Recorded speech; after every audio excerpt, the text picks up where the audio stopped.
सरकार सरकार कुठे गेला होता तुम्ही? किती शोधलं तुम्हाला? अहो असं आपलं घर संसार सोडून कुणी जात का सांगा बरं? एवढं शोधलं, कुठं नाही शोधलं मी तर आशाच सोडली होती बघा. तरी आपली मला सारखं सांगायची की सरकार नक्की घरी परत येणार, सरकार नक्की घरी परत येणार म्हणून. ती म्हणत होती तसंच झालं बघा. तुम्हाला असं एकदम सुखरूप बघून मला लई भारी वाटायला लागलंय.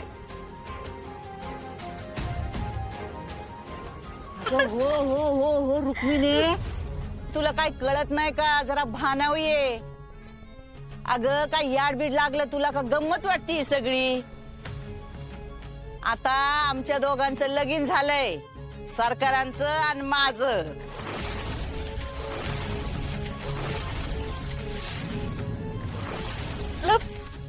लग्न म्हणजे?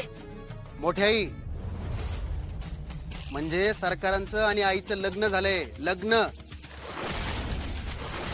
आणि मी या घरचा मुलगा. नमस्कार, मी संकल्प हंबीरराव कदम कदम कदम.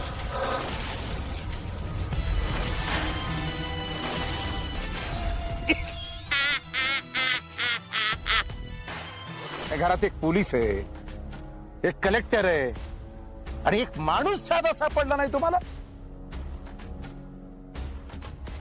आणि बाहेर होतो ना तरी मात्र इथल्या रोजच्या रोज बातम्या कळत होत्या. काय चाललंय घरात, काय नाही, सगळं अलबेल. कुणाला कसली फिकीर नाही. जो तो आपापलं काम करतोय. कुणी तर असला काय आणि नसला काय, काय देणं घेणं नाही कोणाला. म्हणूनच मी या घराच्या बाहेर गेलो होतो. मला बघायचं होतं की मी बाहेर पडल्यावर मला शोधण्यासाठी कोण कोण काय काय करतोय ते. पण नाही, तुम्ही कुणी शोधलं नाही मला. मी तुम्हाला सापडलो का? नाही ना. हो सरकार, आम्ही लय शोधलं तुम्हाला. मग सापडलो का तुम्हाला? शोधलं ना. अरे मग सापडायला पाहिजे होतं ना. का नाही सापडलो? तुम्हीच म्हणला ना आता. तुम्ही हरवला कुठे होता? तुम्ही तुमच्या मर्जीने गेला होता घर सोडून. घराच्या बाहेर राहून घराची मजा बघत होता तुम्ही. आणि आम्ही तुम्हाला शोधण्याचा प्रयत्न जरी केला असेल ना तरी तुम्ही तो हाणून पाडला असेल. कारण तुम्हाला यायचं नव्हतं परत घरात. घराच्या माणसांवर नजर ठेवायला हे बाहेरचे डोमकावळे आणून बसवले होते का? कोण खबरे देत होतं तुम्हाला? ही मनी मावशी का? हो आमदार हे खबरे देत होते. ह्या डोमकावळ्यांनी तुमच्या मनात काहीतरी भरलं.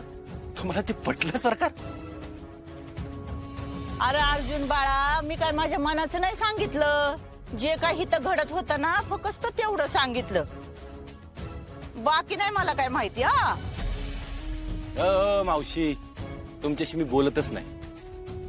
मला बोलायचंय ना ते ह्याच्याशी. अरे तुला माहित होतं ना सगळं? सरकारांच्या कॉन्टॅक्ट मध्ये होतास ना तू? तिथल्या सगळ्या खबरी सरकारला द्यायचा ना तू? अरे बघ काय झालंय ते. तो माणूस त्या बाईशी लग्न करून आलाय. सुजा, एकदा विश्वासात घ्यायचं. एकदा सोड ना. तू कुठला विश्वासात घेतोय? तुला जर घर धरून ठेवायला जमलं असतं ना तर पिऊ वहिनी एवढे वर्ष घराच्या बाहेर राहिलीच नसती. हे तुला दिसतंय का? माणूस का चालवर आहेस तू? दिसतंय का तुला काय चाललंय ते? तुझा बाप तुझ्या आईला टाकून बाहेरच्या का बाईला लग्न करून घरात घेऊन आलाय. दिसतंय का तुला? अरे नुसतं उभं काय, काहीतरी कर ना. आमचा भाऊ नाही कधी झालास रे. कधी भाऊ झाला नाहीस आमचा, दादाचा माझा. ना पिऊ वहिनीचा कधी नवरा झालास, ना त्या आरूचा कधी बाप झालास. रे ज्या आईनी जन्म दिलाय ना तिचा पोरगा तरी हो ना बाबा. हो ना पोरगा.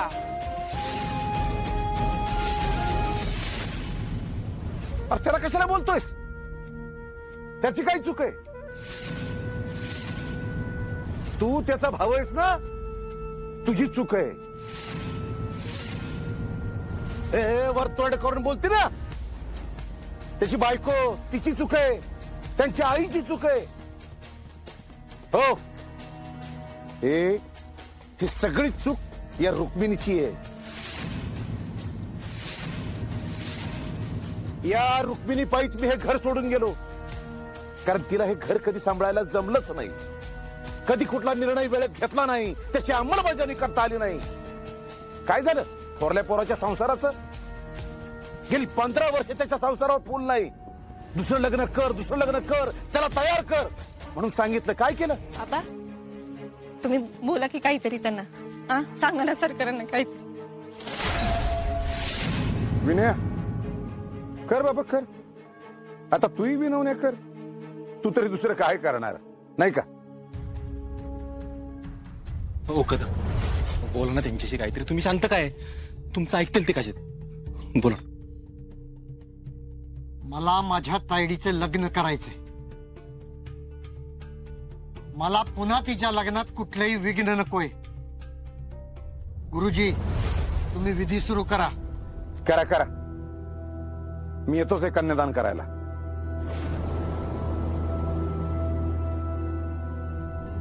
एक मिनिट.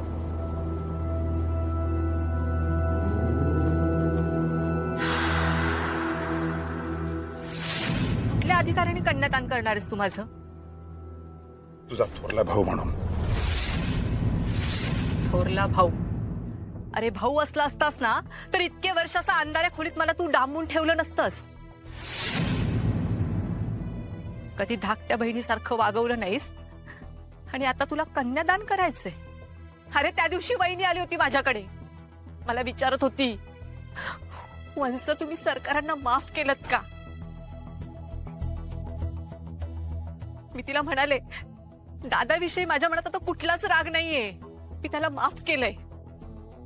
लय बरं वाटलं रे तिला. आणि तू तिला दोष देतोयस. लय वर्षांपूर्वी मी तुझ्याकडून कन्यादानाचा हक्क हिरावून घेतला होता, पण आज आत्ता तो कन्यादानाचा हक्क मी तुझ्याकडून मुद्दामून काढून घेते.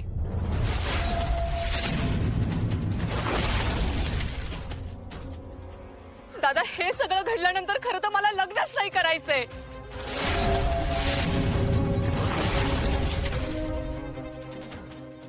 अनिल मला माफ कर. माझ्या घरावर जे संकट आलंय त्यामुळे मी तुझ्या बरोबर नाही येऊ शकणार. माझ्या माणसांसोबत मला इथं राहायला पाहिजे. झालं या ईडीच्या नशिबात ना लगीनच नाहीये. पहिल्यांदा काय तर लगीन ठरलं होतं तर त्याच्यातून पळून गेली, आणि आता काय एवढं लगीन झालंय तर त्याच्यात बी तिला मोडता घालायचंय. आपशे कोणी म्हणतात ना. मनीषा ह्या सगळ्याला तूच कारण आहेस. ज्या दिवसापासून या घरात घुसलीयस ना त्या दिवसापासून हे घर फोडायच्या मागे लागलीयस तू. या घरात कायम विष कालवलंयस तू. आणि काय मिळालं ग तुला? स्वतःच्याच बहिणीच्या संसारात विष कालवून. मी तुम्हाला शब्द देते, तुमचं कन्यादान बाबा करतील, सरकार नाही.